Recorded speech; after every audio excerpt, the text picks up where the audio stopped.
یہ بات جان لیجئے کہ اللہ آپ کے ساتھ جو بھی کرے گا وہ آپ کے حق میں بھلا ہی کرے گا. آپ کا مالک آپ کے بارے میں، آپ کا خالق آپ کے بارے میں غلط نہیں سوچ سکتا. اس بات پر ایمان رکھنا اور یقین رکھنا شروع کیجئے.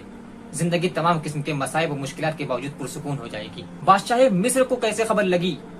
یعقوب علیہ السلام تک وہ بچہ کیسے پہنچا؟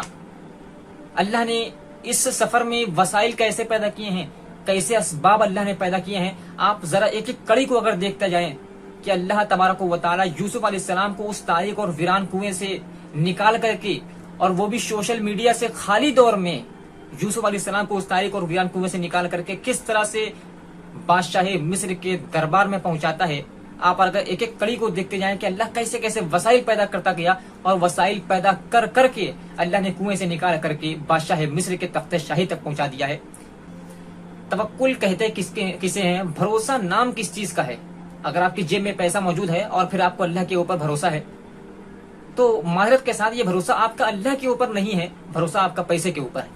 اگر آپ کی جیب میں پیسہ موجود نہیں ہوتا تو آپ کے دل میں سکون نہیں ہوتا. آپ کے دل میں سکون اس لیے ہے کہ آپ کی جیب میں پیسہ ہے. تو توکل آپ کا پیسے کے اوپر ہوا، نہ کہ اللہ کے اوپر ہوا. توکل کا مطلب کیا ہے؟ توکل کا مطلب یہ ہے کہ آپ کے جیب میں پیسہ موجود نہ بھی ہو لیکن آپ کے دل میں سکون موجود ہو. توکل کا مطلب یہ ہے کہ اسباب نظر نہ بھی آ رہے ہوں لیکن پھر بھی یقین ہو کہ اللہ مجھے راستہ دکھائے گا. اسباب نظر نہ آ رہے ہوں، راستہ بند نظر آ رہا ہو، راستہ دکھائی نہ دے رہا ہو، پھر بھی آپ کو اس بات پر بھروسہ ہو کہ اللہ آپ کو راستہ دکھائے گا. یہ ہے توکل. اگر راستہ نظر آ رہا ہو اور جیب میں پیسے موجود ہوں تو پھر تو ایک کافر کو بھی سکون رہتا ہے، کافر کا دل مطمئن رہتا ہے. تو آپ کیا کہیں گے کہ اس کافر کو اللہ کے اوپر بھروسہ ہے؟ توکل اگر سمجھنا ہے کہ کسے کہتے ہیں تو آپ انبیاء علیہ السلام کی زندگی کو دیکھیے، آپ کو اندازہ ہوگا کہ توکل نام کس چیز کا ہے. ہم لوگوں نے توکل کا صحیح مطلب سمجھا ہی نہیں ہے. آپ کسی بھی مسلمان سے پوچھ لیے کہ تم کو اللہ کے اوپر بھروسہ ہے، وہ بڑے فخر کے ساتھ کہے گا کہ ہاں مجھے اللہ کے اوپر بھروسہ ہے. وہ زبان سے یہ کہنے کی ضرورت کرے گا ہی نہیں کہ ہاں مجھے اللہ پہ بھروسہ نہیں ہے. ہر مسلمان یہ کہتا ہے کہ ہاں مجھے اللہ کے اوپر بھروسہ ہے. لیکن بھروسے کا مطلب کیا ہوتا ہے وہ ذرا انبیاء علیہ السلام سے آپ سیکھیے. موسیٰ علیہ السلام جب بنی اسرائیل کو، اپنی قوم کو مصر سے لے کر کے نکلے تھے، فرعون نے اپنے پورے لشکر کے ساتھ، وقت کا خدا اپنے آپ کو خدا مانتا تھا، نہ ربکم الاعلیٰ کا دعویٰ کرتا تھا کہ تمہارا سب سے بڑا رب تو میں ہی ہوں، تم لوگ کہاں بھٹک رہے ہو. خدائی کے نشے میں چور تھا. وقت کا بادشاہ، خود کو خدا سمجھنے والا فرعون موسیٰ علیہ السلام کے پیچھے اپنا پورا لاؤ لشکر لے کر کے، پورے ہتھیار لے کر کے پڑ جاتا ہے جان کے پیچھے. موسیٰ علیہ السلام نکل پڑتے ہیں. سامنے سمندر ٹھاٹے مار رہا ہے، پیچھے فرعون کا لشکر ٹھاٹے مار رہا ہے. سامنے بھاگ نہیں سکتے کہ سامنے سمندر ہے، پیچھے بھاگ نہیں سکتے کہ پیچھے فرعون موجود ہے. زندگی اور موت کی کشمکش ہے. انسان جائے تو کہاں جائے، نہ پیچھے بھاگ سکتا ہے نہ آگے بھاگ سکتا ہے. بنی اسرائیل پوری قوم کہہ رہی ہے کہ انا لمدرکون، کیا ہے موسیٰ تو نے مجھے ہلاک کر دیا، تم یہ ہمیں کہاں پھنسا لائے، آج تو ہم مار دیے جائیں گے، آج تو ہم ہلاک کر دیے جائیں گے، آج ہماری زندگیاں ختم ہو جائیں گی، آج تو فرعون ہمیں نہیں چھوڑنے والا. کہاں راستہ موجود تھا؟ لیکن توکل دیکھیے کہ جب پوری قوم گھبرا گئی تھی اس وقت ایک نبی کا توکل دیکھیے. موسیٰ علیہ السلام کیا کہتے ہیں؟ کلا ان معی ربی سیہدین، کہ ہرگز نہیں میرے قوم کے لوگوں، میرا رب مجھے راستہ دکھائے گا. آپ بتائیے کہاں راستہ تھا؟ سامنے سمندر ٹھاٹے مار، کوئی تالاب تھوڑ نہ تھا کہ پار کر کے نکل جاتے. سامنے سمندر دریائے بحر قلزم ٹھاٹے مار رہا تھا اور پیچھے فرعون کا پورا لشکر موجود تھا. آپ بتائیے کہاں راستہ تھا؟ لیکن موسیٰ علیہ السلام کہتے ہیں کہ میرا رب مجھے راستہ دکھائے گا.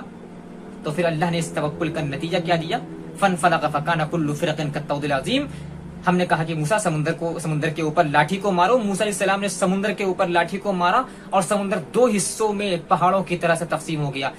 ایک پہاڑ ادھر کھڑا ہو گیا، ایک پہاڑ ادھر کھڑا ہو گیا، اور موسیٰ علیہ السلام بیچ سے جو ہے راستہ پار کر کے نکل جاتے ہیں. تو جب انسان صحیح معنوں میں اللہ کے اوپر بھروسہ کرنے لگتا ہے نا دوستو، تو عجائبات کا ظہور ہوتا ہے. ابراہیم علیہ السلام کو آگ کے اندر ڈال دیا گیا، نمرود نے آگ جلائی. مورخین نے اس آگ کے بارے میں لکھا کہ اگر اس آگ کے اندر کوئی پرندہ بھی گر جاتا، یعنی کوئی پرندہ اگر اوپر سے جو ہے اڑ کر کے نکل رہا ہوتا تھا، آگ کی لو اتنی اونچی ہوتی تھی کہ پرندہ بھی جو جھلس کر کے آگ کے اندر گر جاتا. اتنی اونچی اور اتنی دہکتی ہوئی آگ تھی. نمرود اس آگ کے اندر، نمرود کے حکم سے ابراہیم علیہ السلام کو آگ کے اندر ڈال دیا گیا. صرف باتیں نہیں ہو رہی ہیں کہ آگ کے اندر ڈال دو ابراہیم کو، حقیقت میں فزیکلی ڈال دیا گیا ہے. لیکن ابراہیم علیہ السلام کا اللہ کے اوپر توکل دیکھیے کہ ان کو معلوم تھا کہ اللہ ان کو ضائع نہیں کرے گا، تو اللہ نے ان کے توکل کا نتیجہ کیا دیا کہ قلنا یا نار کونی بردا وسلام علی ابراہیم، ہم نے کہا کہ یا تو ابراہیم کے اوپر ٹھنڈی ہو جا اور سلامتی والی بن جا۔ تو جب انسان صحیح معنوں میں اللہ کے اوپر بھروسہ کرنے لگتا ہے دوستو، تو یاد رکھیے کہ عجائبات کا ظہور ہوتا ہے، آگ بھی پانی بن سکتی ہے اگر انسان صحیح معنوں میں اللہ کے اوپر بھروسہ کر کے دیکھے۔ تو توکل کا مطلب یہ ہوتا ہے کہ اسباب نظر نہ آ رہے ہوں پھر بھی انسان اللہ کے اوپر بھروسہ کرے۔ موسیٰ علیہ السلام کو راستہ نہیں دکھ رہا تھا پھر بھی اللہ کے اوپر بھروسہ تھا، ابراہیم علیہ السلام کو راستہ نظر نہیں آ رہا تھا، اسباب نہیں دکھ رہے تھے پھر بھی اللہ کے اوپر بھروسہ تھا، یوسف علیہ السلام تاریک کنویں کے اندر ڈال دیا گیا ہے۔ یہ مثالیں جو ہم آپ کو دے رہے ہیں نا دوستو، آپ جو ہے جتنے بھی کریکٹر ہم آپ کے سامنے پیش کر رہے ہیں، آپ خود کو ان کی جگہ پر رکھ کر کے دیکھیں، پھر آپ کو اندازہ ہوگا کہ ان کی زندگی میں جو مشکل درپیش تھی وہ کس قدر خطرناک اور جان لیوا مشکل تھی۔ اس لیے کہ ہمارے دلوں کا حال ایسا ہو گیا ہے نا دوستو کہ جب تک کہ ہم کسی مصیبت کو خود فیس نہیں کرتے ہیں تب تک کہ ہمیں وہ مشکل ہلکی لگتی ہے اور ہمیں اس مشکل سے اتنا فرق نہیں پڑتا ہے، یہ ہمارے دلوں کا حال ہو گیا ہے۔ جب تک کہ ہم اس مشکل کو خود نہ فیس کر لیں تو آپ ذرا تصور کر کے دیکھیں کہ آپ اس جگہ پر تھے، موسیٰ علیہ السلام کی جگہ پر آپ تھے، ذرا تصور کر کے دیکھیں۔ یوسف علیہ السلام کی مثال آپ ذرا دیکھ لیں کہ یوسف علیہ السلام ابھی بہت بڑے نہیں تھے، ان کے بھائیوں نے، اپنے لوگوں نے کنویں کے اندر، تاریک اور ویران کنویں کے اندر ڈال دیا ہے۔ نہ باپ کو خبر ہے کہ یوسف کہاں ہے، نہ دنیا کو خبر ہے کہ یوسف کہاں ہے، لیکن اللہ کے اوپر بھروسہ اور اللہ کے اوپر توکل کا نتیجہ دیکھیے کہ یعقوب علیہ السلام کو کس طرح سے توکل تھا کہ وہ برسوں کے گزر جانے کے بعد بھی سال گزر گئے تھے لیکن وہ یہی کہتے تھے کہ یوسف کی مجھے بو آ رہی ہے۔ اور یوسف علیہ السلام کا توکل بھی اللہ کے اوپر، اب بھائیوں نے کنویں کے اندر ڈال دیا ہے اور اللہ نے اس توکل کا نتیجہ کیا دیا۔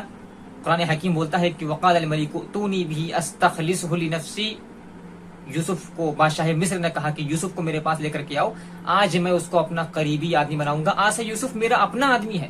جو ان کا نتیجہ ملا، جب ہم صحیح معنوں میں اللہ کے اوپر بھروسہ کرنے لگ جاتے ہیں دوستو تو عجائبات ظاہر ہوتے ہیں۔ آپ دیکھیں کہ اس تاریک اور ویران کنویں سے، یہ سوشل میڈیا کا دور نہیں تھا کہ ویڈیو بنا کر کے یا فوٹو کھینچ کر کے وائرل کر دیا تو باپ کو معلوم پڑ گیا، یعقوب علیہ السلام کو معلوم پڑ گیا کہ میرا بیٹا کنویں کے اندر پڑا ہوا ہے، دنیا کو خبر لگ گئی کہ ہاں یوسف جو ہے گمنام جو ہوا تھا وہ کنویں کے اندر ملا ہے، اور بادشاہ مصر کو یہ خبر ہو گئی کہ کنویں کے اندر کوئی بچہ پڑا ہوا ہے تو اس کو لا کر کے میں اپنے دربار کے اندر رکھ لوں اور اس کو جو ہے ایک عہدے پر فائز کر دوں، اپنا آدمی بنا لوں۔ بادشاہ مصر کو کیسے خبر لگی، یعقوب علیہ السلام تک وہ بچہ کیسے پہنچا، اللہ نے اس سفر میں وسائل کیسے پیدا کیے ہیں، کیسے اسباب اللہ نے پیدا کیے ہیں۔ آپ ذرا ایک ایک کڑی کو اگر دیکھتے جائیں کہ اللہ تبارک و تعالی یوسف علیہ السلام کو اس تاریک اور ویران کنویں سے نکال کر کے، اور وہ بھی سوشل میڈیا سے خالی دور میں، یوسف علیہ السلام کو اس تاریک اور ویران کنویں سے نکال کر کے کس طرح سے بادشاہ مصر کے دربار میں پہنچاتا ہے۔ آپ اگر ایک ایک کڑی کو دیکھتے جائیں کہ اللہ کیسے کیسے وسائل پیدا کرتا گیا، اور وسائل پیدا کر کر کے اللہ نے کنویں سے نکال کر کے بادشاہ مصر کے تخت شاہی تک پہنچا دیا ہے۔ اور یہ تمام تر چیزیں ہوئی ہیں محض اللہ پر بھروسہ کرنے کے نتیجے میں۔ کہا گیا نا کہ انا بعبدی بظنی بی، جس طرح میرا بندہ میرے بارے میں گمان رکھتا ہے میں اس کے ساتھ ویسا ہی سلوک کرتا ہوں۔ قرآن حکیم کے اندر یہ زندہ مثالیں آج بھی موجود ہیں، اور اللہ آج بھی وہی ہے۔ آج بھی اگر ہم جس طرح سے انبیاء علیہ السلام نے توکل کیا تھا اور اللہ والوں نے اللہ پر بھروسہ کیا تھا، آج بھی اگر ہم بھروسہ کر لیں تو آج بھی عجائبات ظاہر ہوں گے۔ وہ دور ابھی ختم نہیں ہوا ہے، توکل کی ہمارے یہاں کمی ہے۔ انبیاء علیہ السلام کی مشکلات کو اگر آپ ایک طرف رکھ دیں، یونس علیہ السلام کی آخری مثال دیتا ہوں۔ اگر آپ یونس علیہ السلام کو دیکھ لیں کہ سمندر کے اندر ان کو کودنا پڑ گیا تھا، سمندر کے اندر، آپ اپنے آپ کو رکھ کر کے دیکھیں یونس علیہ السلام کی جگہ پہ کہ یونس علیہ السلام جس طرح سمندر میں کودے تھے، آپ فرض کریں کہ آپ سمندر کے اندر کود پڑے ہیں، رات کی تاریکی ہے، مچھلی نے آپ کو نگل لیا ہے۔ آپ ذرا تصور کر کے دیکھیں اس نازک ترین ماحول میں، رات کی تاریکی میں، پھر سمندر کی تاریکی میں، پھر مچھلی کے پیٹ کی تاریکی میں یونس علیہ السلام نے اللہ کے اوپر جو توکل کیا ہے، آپ ذرا تصور کریں۔ قال لا الہ الا انت سبحانک انی کنت من الظالمین، اے پروردگار تو پاک ہے، ظالم تو میں ہی تھا۔ یونس علیہ السلام نے کس نازک ماحول میں، جبکہ دنیا کو خبر نہیں تھی کہ یونس علیہ السلام کہاں گئے ہیں، کہاں ہے، کس کی دولت کسی کو خبر نہیں تھی، رات کی تاریکی ہے، سمندر کے اندر ہے، مچھلی کے پیٹ کے اندر ہے، 40 دن تک کے مچھلی کے پیٹ کے اندر اللہ نے زندہ رکھا، یہ بھی ایک عجوبہ ہے، یہ بھی ایک کرشمہ ہے، یہ بھی اللہ کا ایک معجزہ ہے۔ ذرا آپ دیکھیں ایسا کیسے ہو سکتا ہے کہ انسان 40 دن تک کے مچھلی کے پیٹ کے اندر زندہ رہ لے؟ لیکن جب انسان اللہ کے اوپر صحیح معنوں میں توکل کر لیتا ہے تو وہ چیزیں ظاہر میں ہوتی ہیں نا جو انسان کے عقل میں نہیں آ سکتی ہیں. ہماری زندگی میں مسائل و مشکلات جو ہے نا دوستو، اس کو ایک طرف رکھ دیجئے، اور انبیاء علیہ السلام کی زندگی میں جو مشکلات تھیں ان کو آپ ایک طرف رکھ دیجئے. آپ کی زندگی کی تمام مشکلات بھی انبیاء علیہ السلام کی زندگی کی ایک مشکل کا مقابلہ نہیں کر سکتی ہیں. پھر بھی ہم لوگ زندگی میں پریشان رہتے ہیں. توکل کی کمی ہے دوستو. انسان کی زندگی میں سب سے بڑی جو ٹینشن ہوتی ہے، بہت بڑی ٹینشن ہوتی ہے، معاش کی فکر، روزی کی ٹینشن. کہاں سے کمائیں گے، کہاں سے کھائیں گے، بیوی بچوں کو کہاں سے کھلائیں گے. یہ ایک ایسی ٹینشن ہے جس سے ہر آدمی جوجھتا ہے، جس سے ہر آدمی گزرتا ہے، اور ہر آدمی اس ٹینشن میں زندگی پر الجھا رہتا ہے. ہمارے یہاں توکل کی کمی ہے. قرآن حکیم بولتا ہے کہ الحمدللہ رب العالمین.